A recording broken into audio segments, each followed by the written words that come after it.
What's going on, everybody, and welcome back to another episode of TECspertZ. I'm back with the crew again. My name is Nick Green, the News and Sports Director for WZMB. I'm Cannon Gates, the Station Manager for WZMB. And I'm Trevon McGlone. I'm the East Carolinian Sports Editor. And we are back with another episode after a very, very disappointing loss to App State, which we will be talking about here in just a little bit. But before we do, we'd like to give a big special thank you to the Big Vape Theory for sponsoring today's podcast. Now, fellas, let's go ahead and jump right on into this. It was a very disappointing loss. A game we could have easily won. We could have. I think we would all agree we could have easily won this one. Let's kind of break it down, though. What are your initial thoughts so far? My initial thoughts were people were saying, like we played good. I didn't really think we even played that good, and we were in it the whole game. Sorry. Because we had one big offensive play, and we had a pick six. And that was 14 out of our 19 points right there. And so I was kind of 13, actually. Oh, yeah. Because we missed the big 18. Missed the kick, yeah. And so, yeah, off of that, I was just like, we didn't necessarily play that great. Our defense, honestly, in the red zone, they were they were shutting down. Because, I mean, they kind of pushed the ball on us very easily until they got down there, and then they weren't able to go much further past about the 30, 20-yard line. But outside of that, yeah, I mean, Joey Aguilar played a good game for App. And we just made some mistakes on the receiving end, the turnover end. And, I mean, if we played like probably a C level game. If we played a C+ game, we probably would have won. So. Yeah, and I agree with you on that one. It was a tale of two halves for us where even if the offense wasn't rolling, it was at least pushing the ball down the field a little bit just to put us in good situations. And, of course, the defense doing what they were supposed to last week. And that was the thing that we had talked about a little bit last week as well, just trying to see if the defense could make plays in the red zone and make sure they keep them out of there. Then we had a good chance to win it, and they did their job most of the game. Second half, it kind of let it down because they started feeling the fatigue, and then Joey started getting to his rhythm. And then you can't keep a good quarterback down forever. And he made us pay after that on the mistakes that we made carelessly with the interception that we had. As we were moving down the field, too, in the fourth quarter, it was tough, man. I mean, yeah, Joey had a career high in passing yards, and they only scored 21 points. Exactly. Yeah, I think so. My biggest takeaway is I agree with some of the things you said, and I also disagree with some of the things you guys have said so far. I think overall we played a solid game. I wouldn't say it was a great game. I wouldn't say good game. But I definitely would not say we played a bad game by any means necessary. I'd say we played about a relatively solid game. I was actually very impressed with our defense. I know we gave up 500 yards, and I know that's, like, ridiculous. But it was very bend but don't break. We let them drive down the field, but once they got in the red zone, we're like, all right, you're not getting further than this. This is as far as you're going to get. We forced them to kick field goals when they didn't want to. There was only a few. Now, they had some drives, obviously, but there was only a few plays where I was like, man, that kind of sucks. As the long touchdown Joey Aguilar had, I think it was Caden Robinson in the corner of the end zone. I believe that's who it was. That was just one heck of a play by Joey Aguilar. I kid you not. I didn't think that ball was getting there. It looked like he was, from watching in the stands, because I was at the game for that game.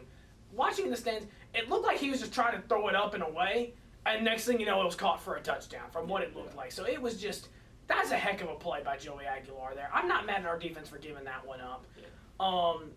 The interception was the timing sucked, but when I rewatched, because I rewatched the highlights from the game again, I don't blame the throw, actually. Yeah, I'm not super mad at the throw. The read was there. The corner just made a great play of staying home instead of following the one receiver. Yeah. I'm not actually that mad at the interception. I think Jake just knew where he was going the whole time. Yeah, it's just one of those. Well, if that was the case, I think he would have gotten rid of the ball earlier because it was open a lot earlier in the round. Yeah, but I think what I'm saying is I think he was like, for how our offense goes with how JDB likes it, I think they're like, get your receiver to a certain spot. That's not throw it early, not throw it late type of thing, unless like you got to.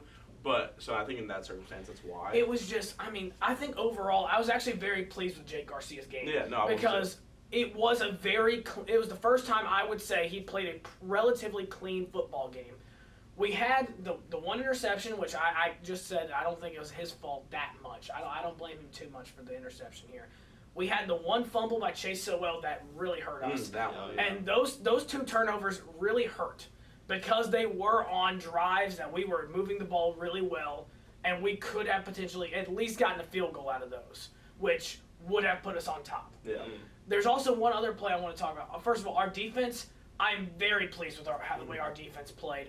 Forcing turnovers. I mean, I don't remember how many turnovers we forced exactly. We forced a lot, and we had the opportunity to get more.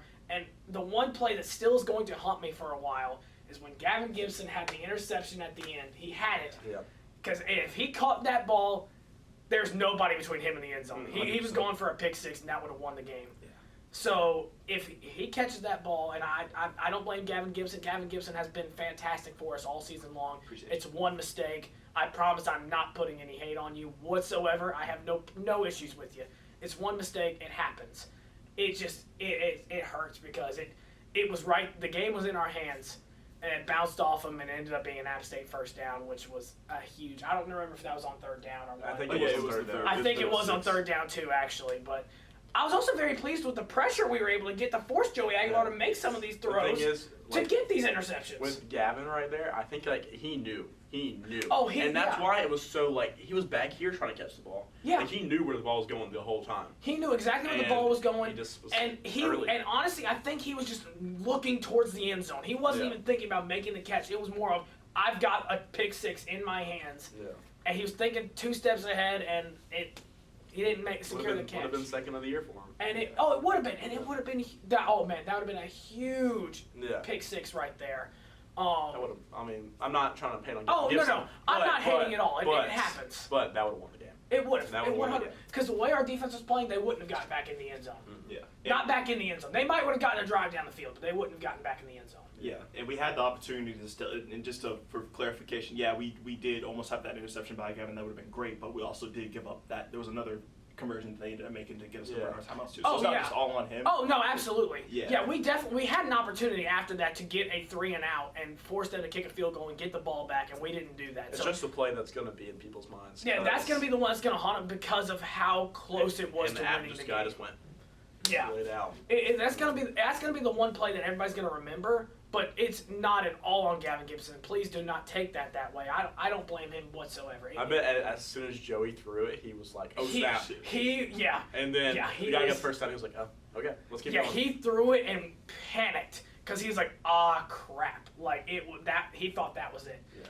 And I mean, it almost seemed like in that football game, and this is gonna be tough to kind of say because it's hard to say neither team wanted to win, but it almost seemed like we kept giving each other chances to win. Yeah. And then App State just took they're like, all right, if you're gonna give it to us, we'll take it, I guess. That's kind of what it seemed like. Can we just have one moment, also, man? Just can the football gods for kicking field goals come through for Yeah. us, man? Seriously. Can we come through? Because it feels like Seriously. every close game we've played within the last 1 to 2 years, man, we miss a field goal, bro. And I'm not trying to put it all on Conrad because putting a lot on your kicker is a lot for college, but at the same time, we gotta get some. We gotta of these get in, one man. fill goal. We gotta Yeah. get some of them in because it could have been the difference for us to win the game. The PAT missing also was huge, and I feel like I don't, because last year I think as well, I believe he was the one that also had a chance to win it against, was it Charlotte or Tulane? I couldn't remember. Charlotte. It was against Charlotte. Charlotte, where we had the opportunity to win it too late, and he wasn't able to convert it. And at some point, I'm wondering is the moment too big for him in this purpose? Like, what can we do to help him out to not put him in situations like this again? I think, but now for this game specifically, I'm actually not blaming Conrad too much Yeah. because of the fact that let's say he does make the PAT and let's say he does make that one field goal he misses. Okay, it's 24-21. App State was in field goal territory True. at the end of the game. Their kicker hadn't missed one. Yeah. Granted, they would have been kicking right into the student section where obviously we would have been on our feet or whatever. But it's almost a gimme at that point. Yeah, He's that's probably going to make that field goal. Obviously, nothing's guaranteed, but it's more than likely that one's going in. So I don't blame Conrad too much for that. Granted, who knows what happens in overtime? Nobody Right, knows that. right. But I don't blame Conrad too much for this specific game. But I think you do bring up an excellent point though about how in these big not even just in-state it seems to happen more in-state rivalries than we Right. see this. But just in big moments, our kickers it seems like they don't. The pressure's too much. Right. And I get it, but also that's part of what you sign up for when you're a kicker is hey, I'm gonna I'm at some point in my career, I'm going to be putting a big pressure. I've got to make a game-winning kick. You got to.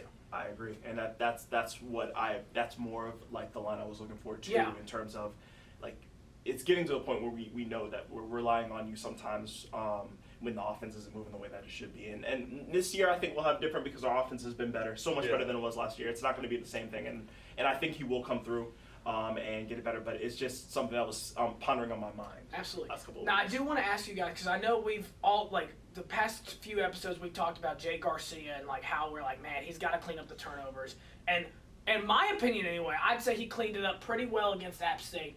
Do you think he's at a good balance right now between aggressive and then also being conservative with not throwing turnovers? Or would you like to see a little bit more aggression? Would you like to see a little more conservative? What are your guys' thoughts on that right now with where Jake Garcia is? My thing with Jake, and it's like you said, he played a clean game. I think as well. I'm not gonna say he thought they were bad, but I think he underestimated Old Dominion and Norfolk State. And it's like you talked about that a little bit past couple times about him throwing those picks, and just because we're trying to throw the ball, because why not? Let's rack up passing yards. I think that was a little bit of why. I think he was underestimating Old Dominion and Norfolk State a little bit. App State, he knew it was gonna be a big game. He knows that's a good team, and that's why he only threw one pick. It was just that one. It was just that one. It was Okay, just that's what I thought. We had the fumble, yeah. but that was it. Yeah, that's it. He knew App State was a good team. He knew it was a rivalry. He knew he needed to play at least clean at worst, and he did that. Yeah. And I think that's previewing a little bit before we get into the preview. I think that's going to be the same with Liberty, because he knows Liberty is a good team. He knows it's going to be tough to beat. He's going to play a clean game if he does the same things like he did with that. So Yeah. We talked about making sure that he tried to clean the turnovers, and he did that, so credit to him there. And I was impressed with the way that he stayed kind of aggressive, moving the ball, fast tempo. This is the 3 games in, that's basically what we're going to be doing. That's the offense that offense coordinator wants to run, and I'm happy for it. So yeah, I think he did a really good job, and like I said, we've talked about the interception already. It was what it was. Other than that, you got to give him credit where credit is due. Absolutely. He moved the ball down the field where we needed him to do so, and yeah, he's been playing much better. And I think I feel like the aggressiveness with keeping it clean like he did, if he can continue to do that like he did against App State, yeah, I'm all for it, going for it. If you see a guy that's one-on-one and you think you can get the ball to him, go for it. You know what I'm saying? Yeah. Because you've proven, at least this game, that you're capable of making those tight window throws. Yeah. if he sees Anthony Smith or Sal downfield, Oh, I hope he's. Yeah, throw it up. Throw it up there. Why not? I'll even throw Winston Wright Jr. If you see him down the field, throw it up there. Why not? I will say, there's one more point I want to bring up before we kind of move past the App State game. One more point I want to bring up personally, and it's because it's a question it's something I've been pondering for a little bit, and I can't wrap my mind around it. What the heck happened to the offensive game plan after the first few drives that we never – so if you guys do not know, Clemson absolutely beat the crap out of App State in week 2 by the deep ball. They could not stop the deep ball. On the very first drive, we threw a deep ball to Winston Wright Jr., and it was wide open for the touchdown. It was there, 65 yards. Why did we never go back to this? Yeah. This is something I've been questioning my whole time. Why did we not go back to this? Clearly, App State does not have that figured out, and clearly they didn't fix it because we were able to execute it on the very first drive. I think it was the 4th play that we were able to execute a long touchdown throw. Why did we not go back to this? Or let's say they did make it mid-game, we're fixing this right now, and they played more back. Something should have been open down low for us to get the ball across the field more. Yeah. So the fact that we weren't able to sustain those drives down low or down the field, I'm questioning things a little bit. I'm not saying I'm not putting that blame on Jake Garcia. I'm not putting on John David Baker. I don't know what happened, but I think it's worth a questioning of what the heck happened. Because why did we not go back to the deep ball? Why not? I can't wrap my head around that, truthfully. Obviously, I will say I'll give some credit to them. We were not there. I guess, as you could say, we're not in Garcia's shoes. Sure. So maybe we were calling those plays, and we were sitting maybe a guy or two deep at a time. Not all the time, obviously, but some of the time. And it was just like apps started to kind of close in, and that's why we started throwing the short passes and the RPOs and the runs and all that. We just wanted to make them adjust to that. Obviously, the plan ended up not working great because we lost the game, but I think that's the main reason why. Yeah. I think the game scripted first. Obviously, only 4 plays. Sure. First drive. Yeah, the first drive's always great. Even, I'm not. even Yeah, the first, absolutely. even the play that's before that were still good plays. Yeah, absolutely. And I've been thinking about that in terms of like, I obviously it was great to see Winston get involved, right? Because I was wondering what his role would be. He's a guy that can stretch down the field. He did it in the small portions he had at Florida State before he got hurt. And I was wondering when we would be able to see more of him. And I think I'm not necessarily making a criticism for this, but you said it, app adjusted, we had to make the short passes, but And wouldn't that be the time also to keep mixing in between, deeper passes, try to make them see it like at least make them respect it. Like Right. at least throw it down there, make it like at least throw one up.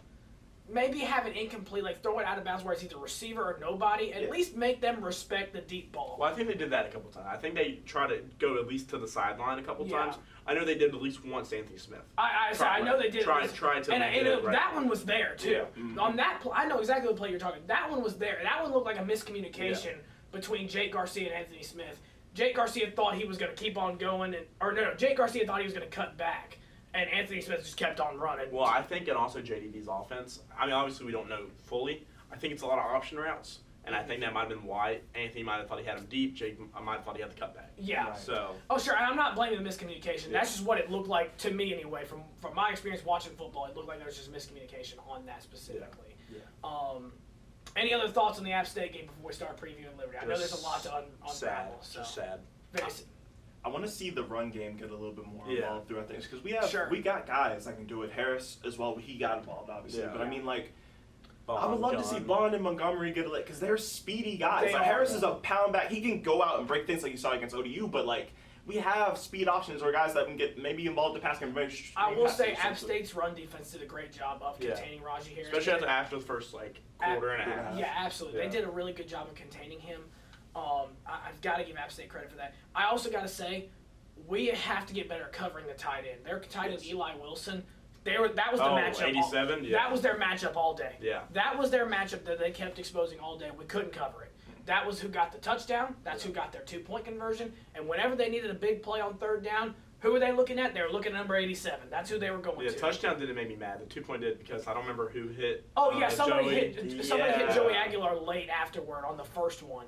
Yeah. And it was just like, okay. So as soon as that happened, I was like, oh, they're getting it on this. Well, side. then it looked like they ran the exact same play again. Yeah. And it was open both times. The only reason it didn't convert on the first time is because Joey threw it too early and it hit him in the back. Yeah. It's the only reason why didn't work the first time. The second time, I mean, it looked like they ran the exact same play, to be honest with you. Yeah. But anyway, that's enough of the App State game. We're not going to put ourselves through that mental torture of reliving that moment again. Let's look forward to Liberty, another very, very big non-conference opponent. That is the one thing that's important here, is a non-conference opponent. But this does have a lot of impact on our Group of Five, kind of how we stand in the Group of Five right now. What are your thoughts going into this game? Sorry.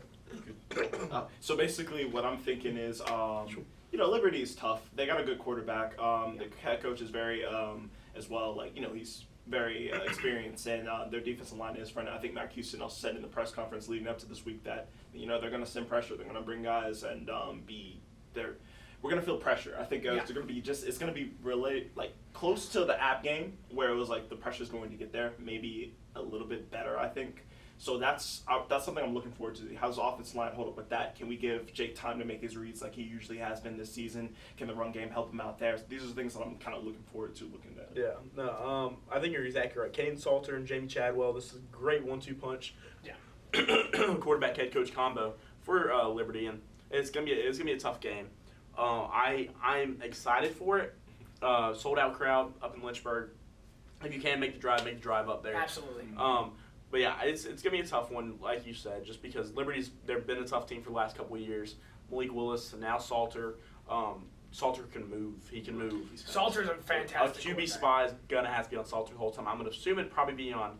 I always butcher his name, but Solway Barker. Oh, Barker. Yeah. He can move. He's fast. Dude, I forgot. He's fast. He has impressed me so much for the past 3 weeks. I saw watching him play. Holton Ehlers on his podcast was talking about how Solway is just moving, and I'm assuming he'll probably be on a QB spy a lot of the game. I hope so. On Salter, at least because he can move. He'll be able to see when Salter's going. He's an athlete. Salter can throw the ball. Don't get me wrong. But he's got an arm. I'm more scared of his legs than his arm. Caden Salter is a fantastic quarterback. He is probably, in my opinion, maybe the second best quarterback in the Group of Five. I would agree with that. Yeah. I think it's him and Hennigan at Memphis. Yeah. Absolutely. I would agree with that. I think we've got a tough matchup here against Liberty. Liberty is also competing for that Group of Five college football playoff bid. They're one of the teams people have talked about. App State was another one of those teams.